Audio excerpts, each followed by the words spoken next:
Hi, my friends. Thank you so much for joining me this evening.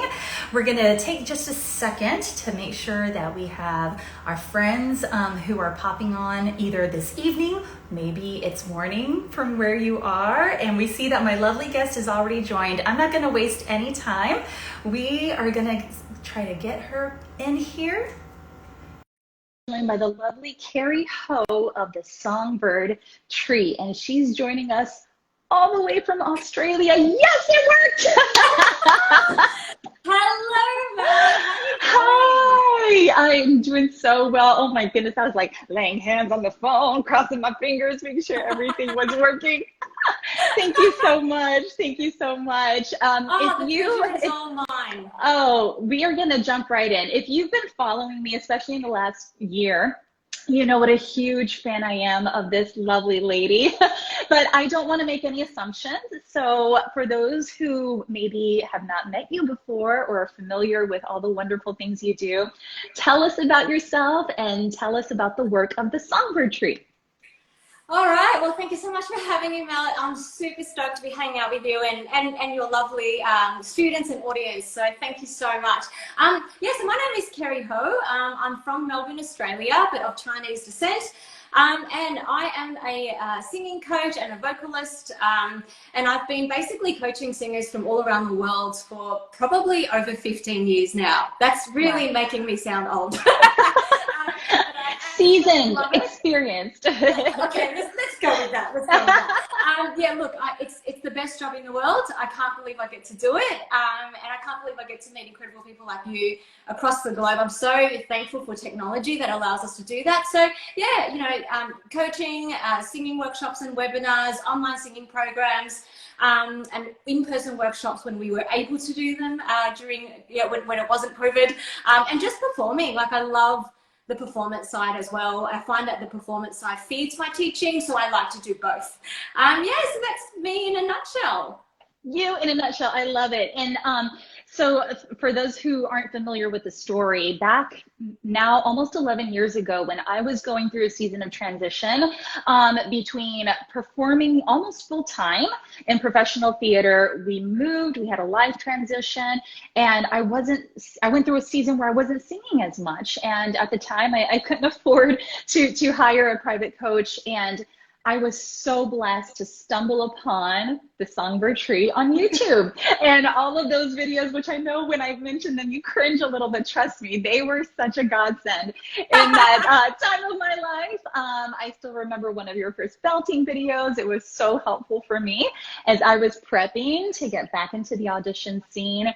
And so I know, and even when I shared your stuff, even on my social media page, other coaches and other colleagues were like, oh my gosh, I love her. So you have built, I wouldn't dare say, I know that if I said this word, because I know you'd be like, oh my gosh, but like an empire of sorts. But it's really just, your impact really is indeed global. And there's such integrity with what you do, which is kind of what I want to go into tonight. Here in the United States, it's back to school season, both for teachers and students alike. And so there's this openness, there's this willingness to learn new things, right? To open ourselves up to trying something maybe we've never tried before.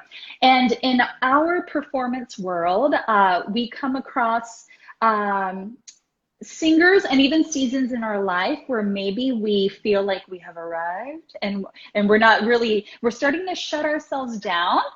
Or we kind of just feel like we're in a funk, like we're not absorbing maybe new techniques, or, we find ourselves in different seasons of transition. And so I thought, when I reached out to you about this, I wanted to discuss, the importance of just being a lifelong voice student, right? Whether it's day one for you or you're a veteran. And I thought you're the perfect person to talk about this, because even in our conversations and in our friendship, we've discovered that we're learning so many things, not only from each other, but from our colleagues. And I think we're shifting from this scarcity mentality, right? You probably heard that buzzword before, to more of a mentality of abundance, and that Yeah. all of us have something to offer. And Oh, totally. also to receive. Like, do you find that's Yeah. true for you, even in your Yeah. community where you teach? Oh, absolutely. I mean, I think, we all find ourselves in places of a bit of a funk, as you were saying before, or, or whatever. Or maybe we feel like, hey, I've kind of learned everything I need to learn. Is there anything more, And, I actually found myself in this sort of a funk probably a couple of weeks back. And it's not that I felt like I had arrived, never. Because honestly, we are so blessed to be in the singing and music, but I actually feel like singing and music is infinite. There's just so much to learn, and we will be learning forever and ever if we want to, right? Mm-hmm. But I found myself in a place of, okay, obviously as a vocal coach, I have spent the last, 15, 20 years, like devouring everything that's technique based, because as a teacher, you want to be able to be the best teacher you can be. And then I found myself going, you know what, I actually now really need to feed my artist. And so I started geeking out over a different set of skill sets now. So for example, and Corey Yamaoka, I can see, has joined us live. Hey, Corey, shout out. But, I have totally been geeking out on her podcast. Fantastic podcast. Same. All guilty as charged. Fangirling over Corey Yamaoka. All to do with musical theatre. And I've always been an MT nerd, and I've sung musical theatre all my life. But it wasn't until I actually listened to her podcast that I'm like, I don't know anything about musical theatre, actually. And so I guess what I'm trying to say is that, we will never know everything. And that is actually the fun and the most exciting part of being a singer. That there will never be a time when you can say, I'm right, I know everything. Because when that day comes, it's a sad day, And so I find myself now delving into all the different areas of musical theatre, from operetta to like golden age and blah, blah, blah, all these things that I really didn't know too much about. And I cannot wait to actually dig through and find so much more gold in that. And just like things like, I find myself saying to myself, I now don't want to just work on being a great technical singer. I actually want real freedom of expression. So I'm starting to delve into things like improvisation and riffing and whatever, you know what I mean? And I think it's so much fun. Like, you've got to allow yourself to follow your curiosity and to follow your bliss and to learn from others. I think even for, yourself and myself, just because we're teachers, it doesn't mean that we stop learning. If anything, we've got to up our game. We've got to up the ante in the learning process. And it just makes it all so much fun. I don't know. I'm a huge geek when it comes to singing. So for me, it's just like, wow, fun. I get to play. See, this is why you're the perfect, person to talk about this, because I know this about you, and it's contagious. So give us, so we can kind of see, because if somebody were to go on your YouTube channel with your recent material, and then they hear you say, well, I really didn't know as much as I thought, but then they hear you belt out Defying Gravity, they might say, what? Like, really? Yeah. What? So can you give us a point of reference in terms of what your upbringing was, your musical upbringing? Where did this love for musical theater start? And, just to do a little comparison. Yeah. Well, the thing is, Mel, and maybe many people will be surprised to hear this, I never grew up thinking that I would ever become a professional vocalist and a singing teacher. That's just like the last thing I ever thought I would do. Not because I didn't love it, but because of my upbringing. So I came, I'm from an Asian family. My parents, came here to Melbourne as refugees from Vietnam. They had nothing. They literally came here with nothing. My mum was pregnant with me when she got off the boat, sort of thing. Like, wow. And they had me, and they had nothing. And so it was all about giving their daughters education, a good life, blah, blah, blah, right? And I'm the eldest. So for me, the pressure to actually make it, and to them, making it was corporate career, making heaps of money, safety, security, all of those good things that good parents want for their children. So I never thought music would be my career at all. Music was always a hobby. I studied it ever since I was 9 years old. I even became a professional piano teacher when I was 19. So while I was at university studying commerce, majoring in accounting, I seriously, I was like, how did I study accounting? I don't even know how I passed. Anyway, another day, another story Hmm. for another day. But you know, so in my mind, it's like music's this thing I love, but it's a hobby. You know, I put it to the side. Yeah, I did a lot of singing and everything, and that's just because blessed enough to be brought up in church, and so I got heaps of opportunity to sing in church, even though I was pretty bad. Can I just tell you, when I first started What? singing in church, the church that I was a part of just happened to be this teeny tiny church, you know, maybe about 40 people, and everyone was like kind of elderly, and they didn't want to be on stage singing. So it was like, Kerri, you're the only thing we got. Push me up on stage to sing, right? And I was terrible. Can I just say, I was absolutely terrible. I probably had a Are you reasonable ability. sure? I had a reasonable ability to pitch. Okay, I'm not going to say I was an awful singer, and I could play the piano. Piano was actually where I started as a muso, you know. And from that, 20 years actually, from the age of say 9 or something like that, all the way through, just like being pushed into the spotlight of singing, you know, lead singing in church, choir conducting, a cappella group you know, blah, things like that. And also being the accompanist, like the pianist at church. That's where it all started for me, right?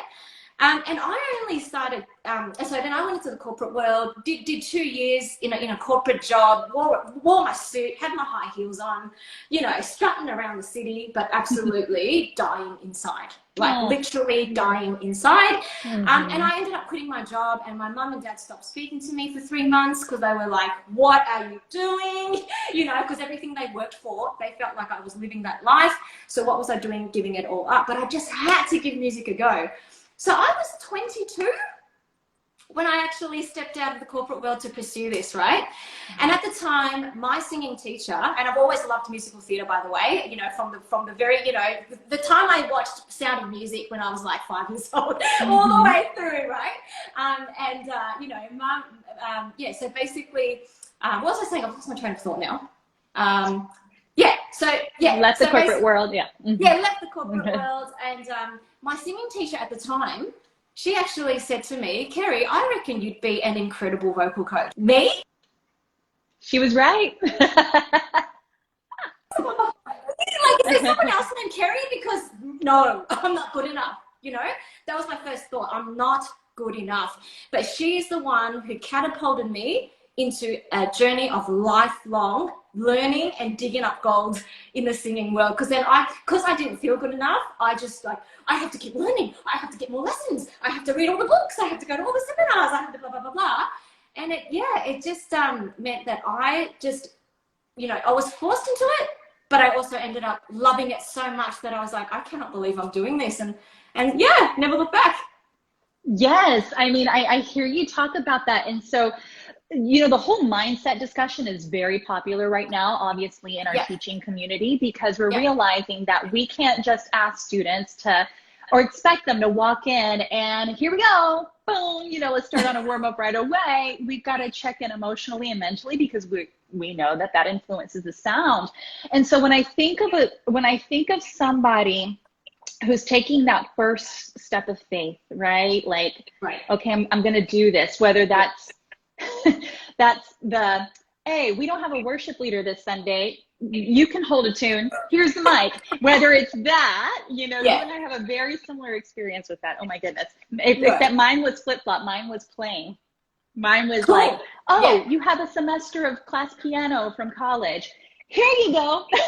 I'm like, you know, Yes, yes, whether it's being thrust into a situation where they're really like having, to face like, wow, okay, I am yeah, going to do the thing, whether yes. they're setting foot in a studio or logging in for their first lesson, Yeah. that's a very, very, very scary thing to do. Oh, yeah. So in Yeah. your experience, when you've worked with a student who's that's the first thing they've ever, Yeah. basically touched, where they're Yeah. about to pursue something that they've always loved to do, or Mm-hmm. maybe they don't realize just how, gifted they Mm. might be. Like, Yeah. how do you welcome somebody like that? Mm. Yeah.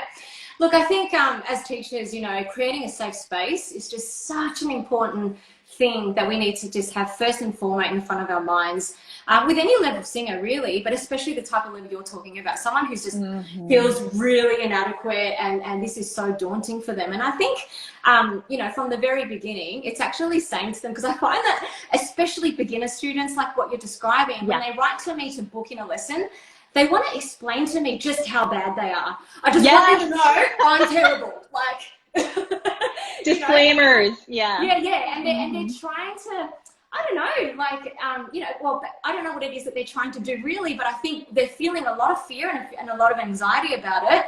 And they're sort of just saying, look, don't have any expectations because I'm awful. And I like to just say to them, look, you're probably not as bad as you think. Most people aren't.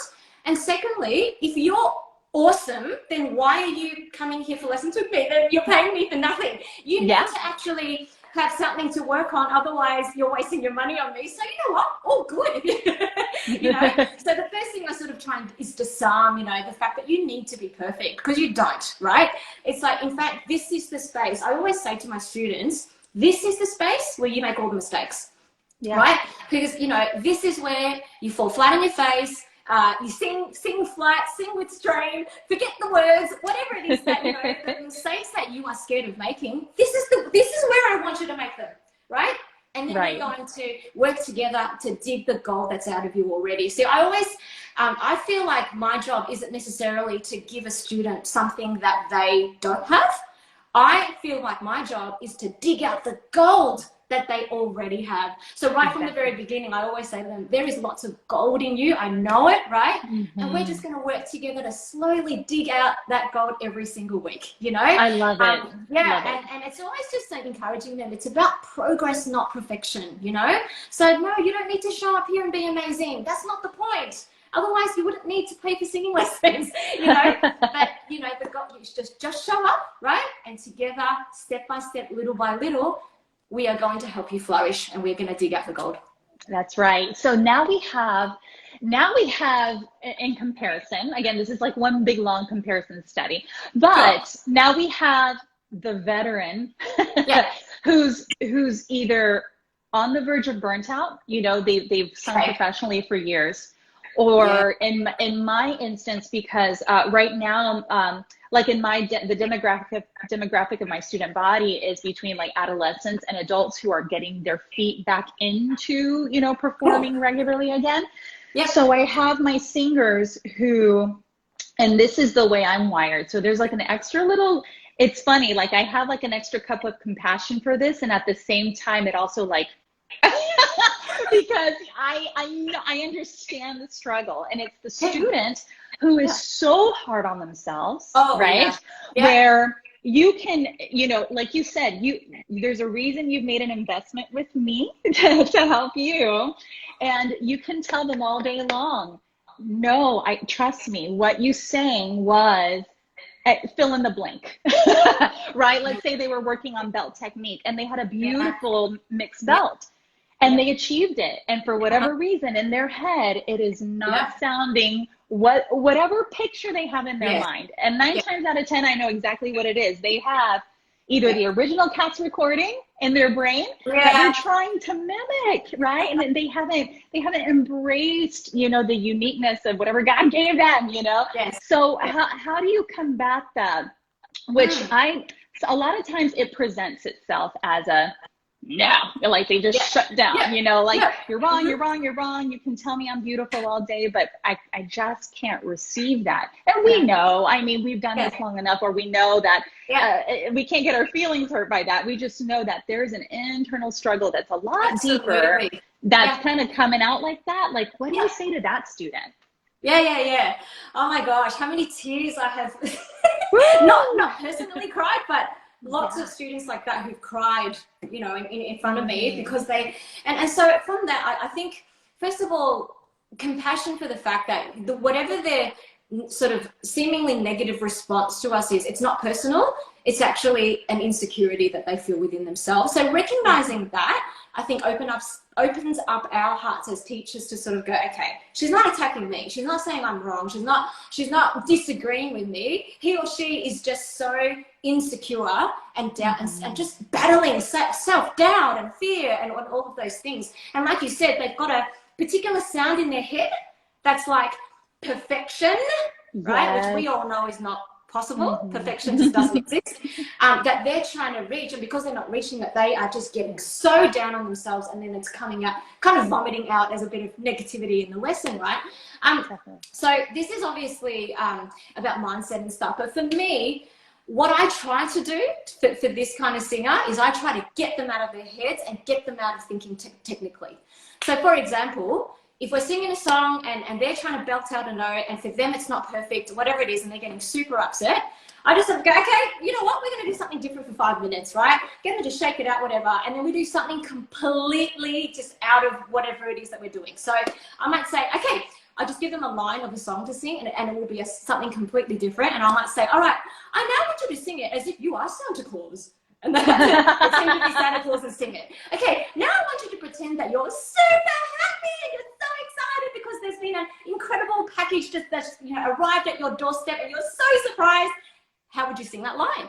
And then they do that, And then, okay, now I want you to sing it as if you are an old granny. Like I just make up, seriously, on the spot. I just make up these different characters and scenarios so that we get out of the technical mind. We get out of the technical mind, we get out of the perfectionism, and we're just a bit silly and we have a bit of fun. And I find also that when I get silly with them, it disarms them, So if, I'm not just telling them to whine like a baby or to meow like a cat. I'll do it with them. Right? And then they laugh.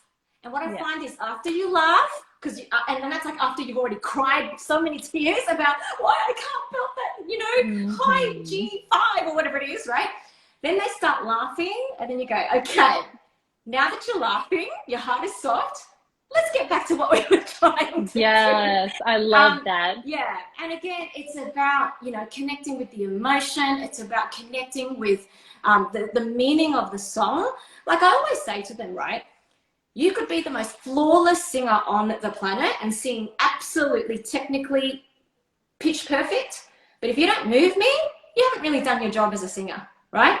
But if you get up on stage and you maybe have a bit of breathy moments and maybe you do crack a little because of an emotional part or whatever, but if you moved your audience, oh my gosh, you have done your job. Amen, sister. Amen. Yeah, and can I recommend a book? Yes, for this please kind do. of singer? Please do. Sorry, I've just got my bookshelf right behind me. Yeah, look at you. Yeah. What is it? The Art of Singing by Jennifer Hamady.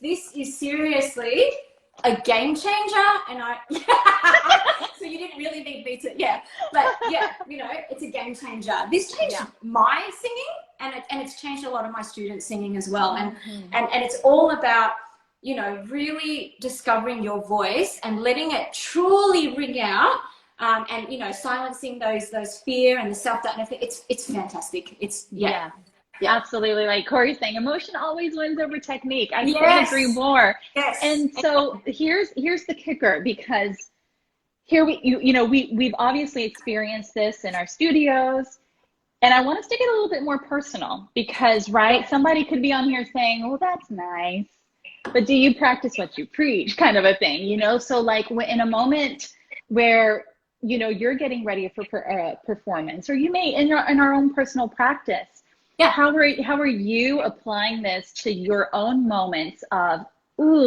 insecurity, of doubt, of frustration? I feel like I've used to be really bad at this. So for example, when I was a 22-year-old just emerging singer, if after a gig, if I sang everything well, but I messed up one note, I would be down on myself for the whole week, like literally just down in the dumps. Anyone else? Yeah, right? Yeah. Now though, and I think it is just through time and, as you say, maturity, right? You just kind of realize that those little moments that you get down on yourself on so much, honestly, everyone else has forgotten about it. You're the only one that's like ruminating on that. And it's like people say that, you could get 100 compliments, but one negative comment, that's the thing that you focus on.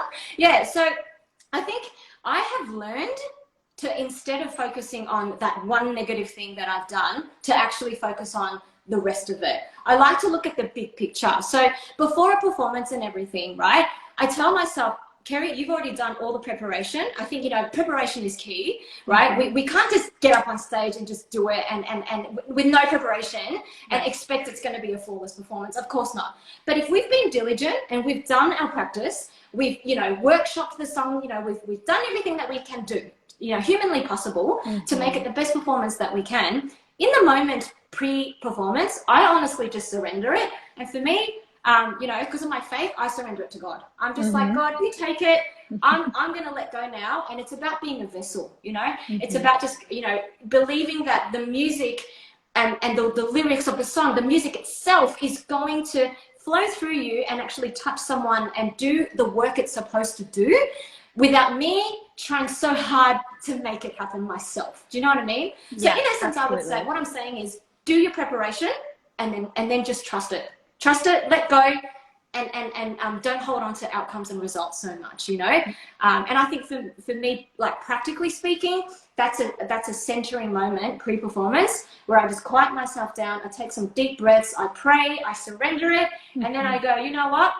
This is like, I'm going out there and it's like Christmas morning, I'm going to present my gift to the people who are in the audience, and I can't wait for them to open this gift and enjoy it. That's all, you know. But I'm not responsible for anything else other than to present this gift.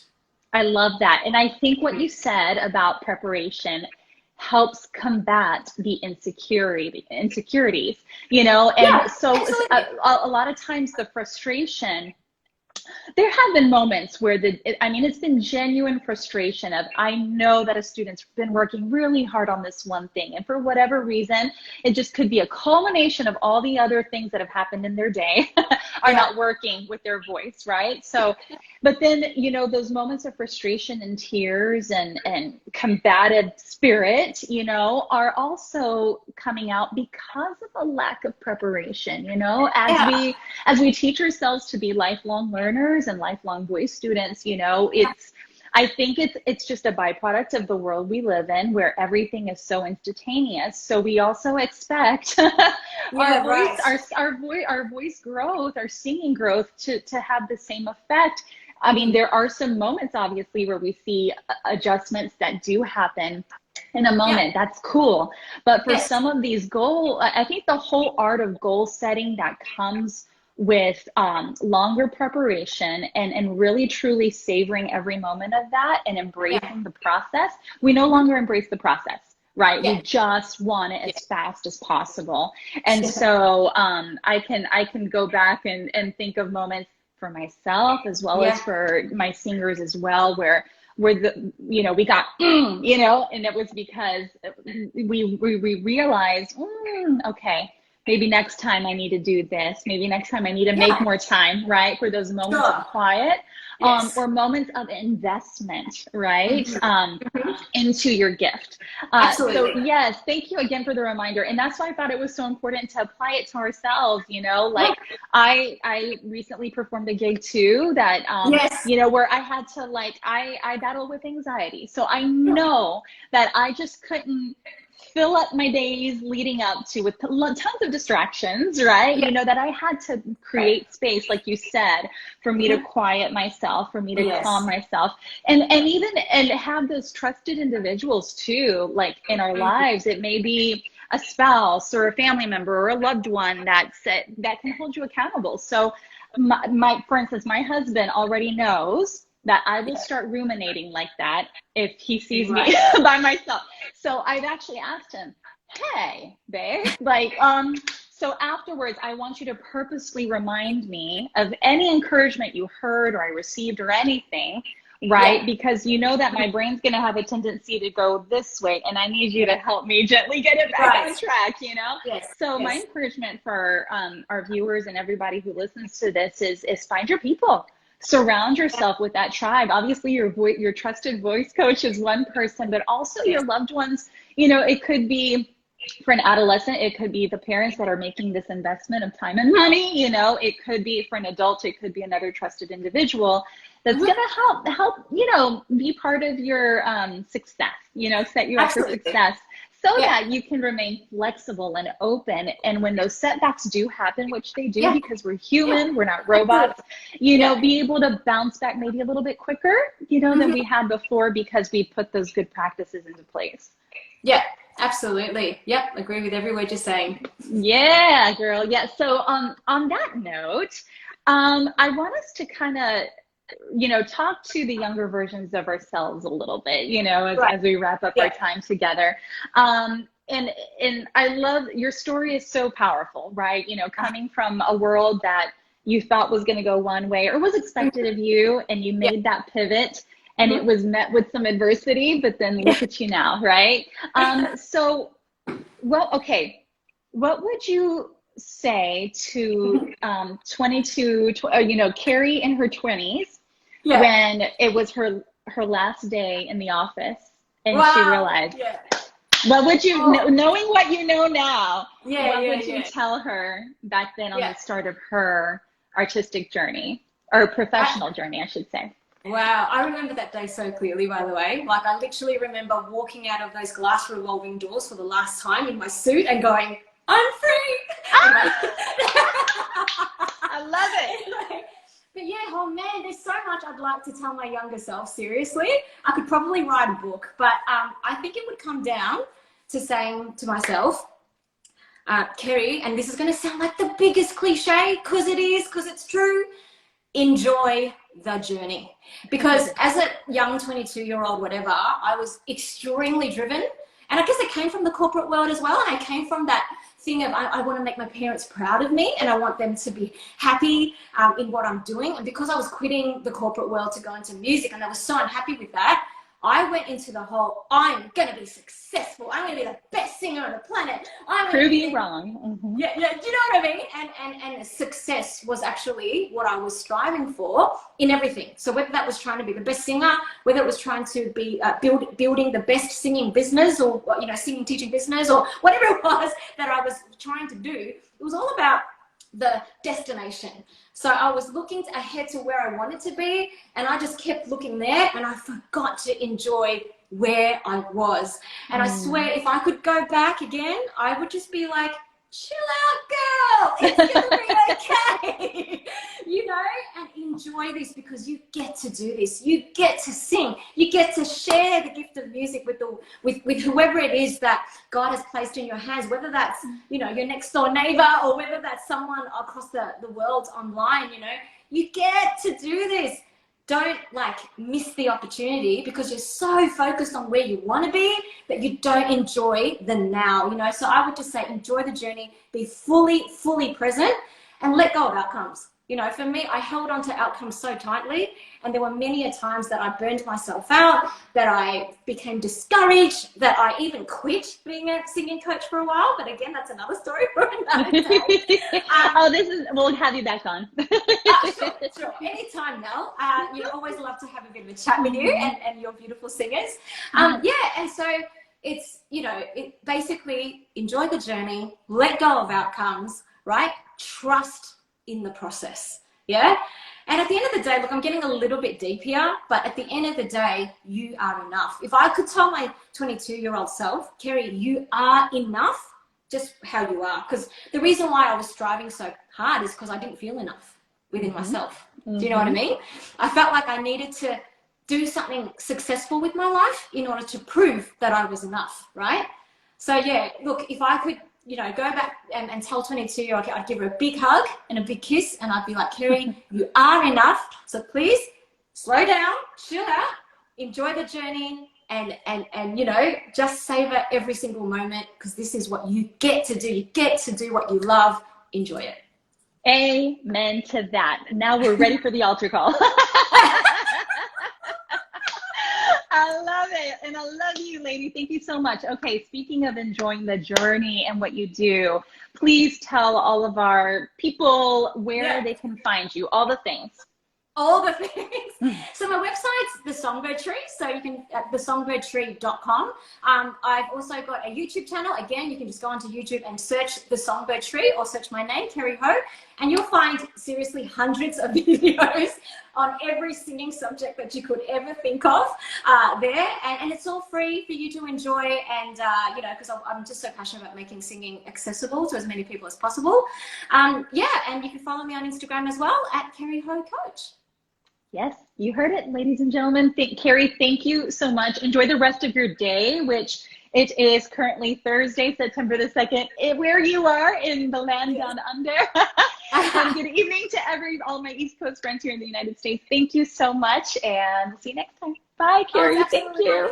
See you now, and goodbye to all the singers that have joined us today as well and watching. Yes. Bye. Thank you. Bye.